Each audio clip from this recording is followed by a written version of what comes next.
Hello student, you are welcome in your English class. Today your chapter is direct and indirect speech, interrogative second type. इससे पहले की video में आपको interrogative sentence first type के rule और examples बताए जा चुके हैं। आज आपको इंट्रोगेटिव सेकंड टाइप के रूल और उनके एग्जांपल्स बताए जा रहे हैं। आप देखिए समझिए। पहले इंट्रोगेटिव सेंटेंस जब पहली वीडियो हमने बनाई थी उसमें भी मैंने बताया था, एक बार फिर मैं रिपीट करता हूँ कि कौन से इंट्रोगेटिव सेंटेंस सेकंड टाइप होते हैं। तो वे वाक्य, वो सेंटेंस जिनमें रिपोर्टिंग स्पीच में अर्थात इन्वर्टेड कोमास के अंदर का जो पार्ट है उसमें पहला शब्द why, when, where, who, whose, which आदि क्वेश्चन वर्ड में से कोई एक शब्द हो, प्रश्नवाचक शब्द में से इनमें से कोई भी एक प्रश्नवाचक शब्द हो, इन्वर्टेड कोमास के अंदर पहला वर्ड जो हो वो क्वेश्चन वर्ड हो। ये कंडीशन है इंट्रोगेटिव सेकंड टाइप सेंटेंस को पहचानने की। इसके बाद फिर इसमें रूल देखते हैं क्या किस प्रकार से चेंजिंग होता है। तो रिपोर्टिंग वर्ब में परिवर्तन, यानी जो इन्वर्टेड कोमास से बाहर का हमारा पार्ट है उसमें कैसे चेंज करते हैं। तो इसमें जिस प्रकार से हमने फर्स्ट टाइप में बताया था कि सैड और सैड टू को हम आस्क्ड या इंक्वायर्ड ऑफ में चेंज करते हैं, सेम वही रूल यथावत यहाँ पर हमने अप्लाई किया है जिस प्रकार से इंट्रोगेटिव फर्स्ट टाइप में बताया था। इसके बाद आगे बढ़ते हैं, कंजक्शन की बात करते हैं। हमने इंट्रोगेटिव फर्स्ट टाइप में कंजक्शन इफ़ या वेदर का प्रयोग किया था, लेकिन यहाँ हमने लिखा है कंजक्शन का प्रयोग नहीं होता है। इंट्रोगेटिव सेंटेंस में किसी भी कंजक्शन का प्रयोग नहीं होता इनडायरेक्ट स्पीच बनाते समय, बल्कि रिपोर्टिंग स्पीच के अंदर दिए गए क्वेश्चन वर्ड से ही वाक्यों को जोड़ते हैं।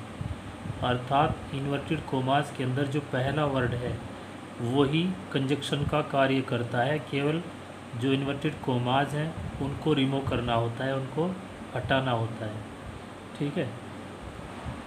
अब नेक्स्ट रूल से सभी रूल्स, बाकी के जो सारे नियम हैं असर्टिव और इंट्रोगेटिव फर्स्ट टाइप की तरह ही होते हैं। जिस प्रकार से वर्ब के टेंस में परिवर्तन असर्टिव और इंट्रोगेटिव फर्स्ट टाइप में हुआ, उसी प्रकार सेकंड टाइप में भी होगा।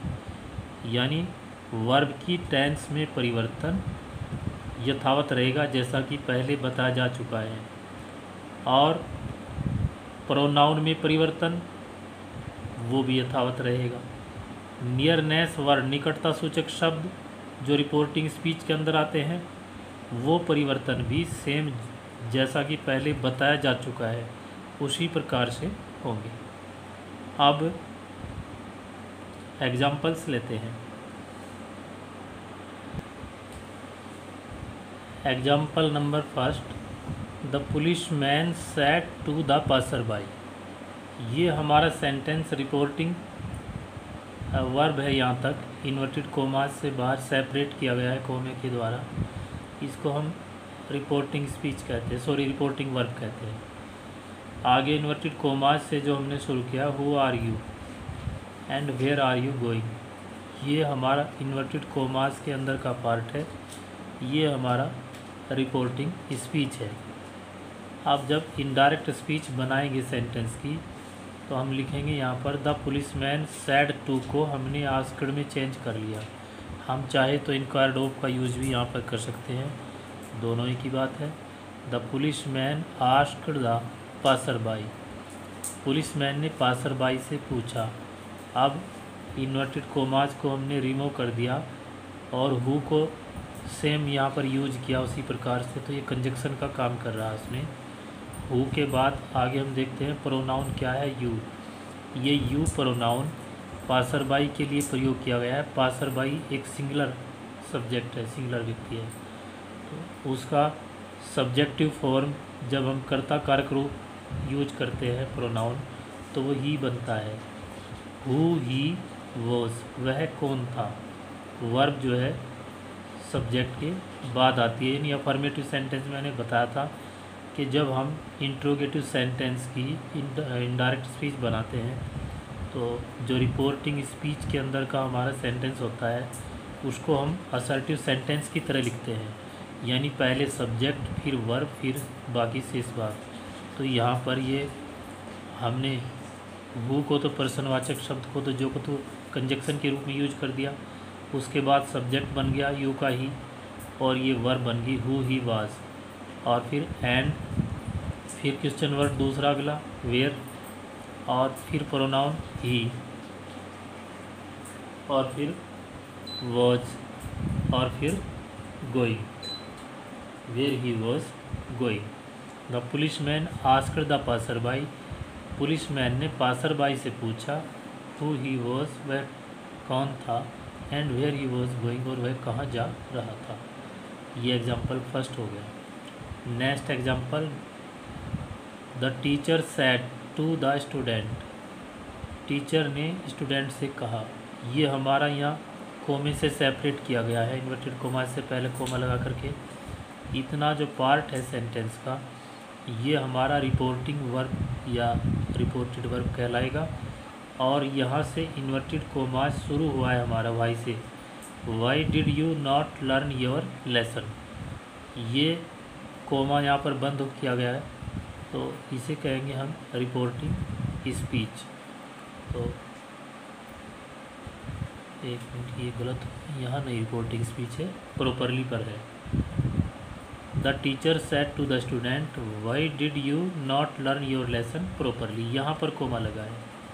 अब जब इनडायरेक्ट स्पीच सेंटेंस की बनेगी तो ये लिखा जाएगा the teacher asked, said to को आस्क्ड में चेंज कर दिया रिपोर्टिंग वर्ब में। ऑब्जेक्ट सेम रखा गया है द स्टूडेंट वर्ब के बाद, फिर क्वेश्चन वर्ड वाई सेम जो का तो।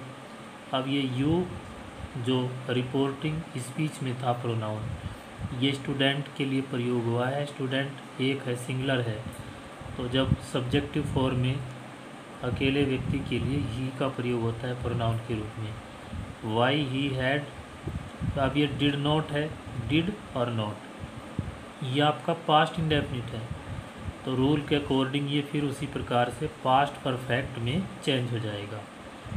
Why he had not learn his lesson, ये यहाँ पर यू के साथ अपने की अंग्रेजी योर लिखी थी, जब सब्जेक्ट ही में चेंज हो गया है तो अपने की अंग्रेजी हिज।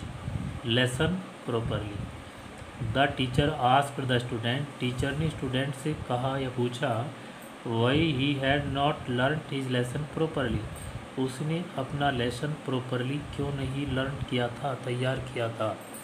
ठीक है, तो ये आपका एग्जाम्पल सेकंड हो गया। अब बात करते हैं एग्जाम्पल थर्ड की। एग्जाम्पल नंबर थर्ड है direct speech. Father said to son, ये हमारा रिपोर्टिंग वर्ब हो गया है। इसके बाद इन्वर्टेड कोमा शुरू हुआ है।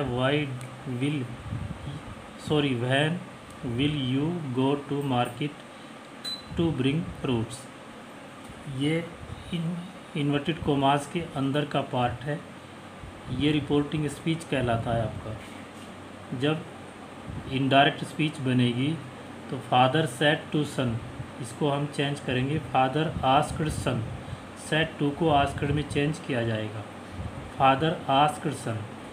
इन्वर्टेड कोमास को हमने रिमूव कर दिया जिस प्रकार से पहले दोनों सेंटेंस में, और इसके बाद क्वेश्चन वर्ड वैन को सेम रखा हमने उसी प्रकार से वैन, फादर आस्क्ड सन वैन।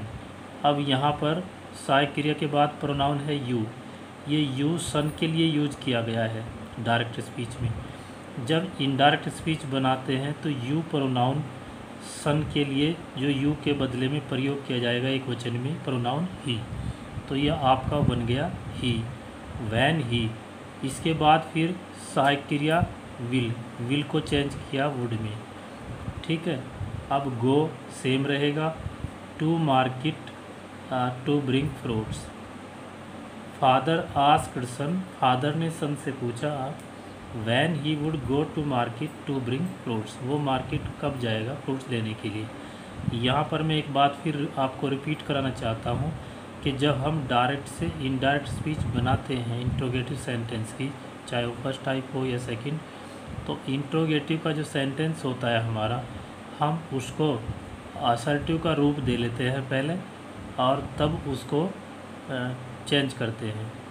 जैसे हमने यहाँ पर इसको बदला है when will you go to market, ये तो हमने वैन को लिखने के बाद ही लिख दिया प्रोनाउन यानी सब्जेक्ट हुआ सेंटेंस का, उसके बाद हेल्पिंग वर्ब, फिर मेन वर्ब, फिर उसके बाद ऑब्जेक्ट सेंटेंस का प्रयोग किया, बाकी रिमाइनिंग पार्ट सेंटेंस का।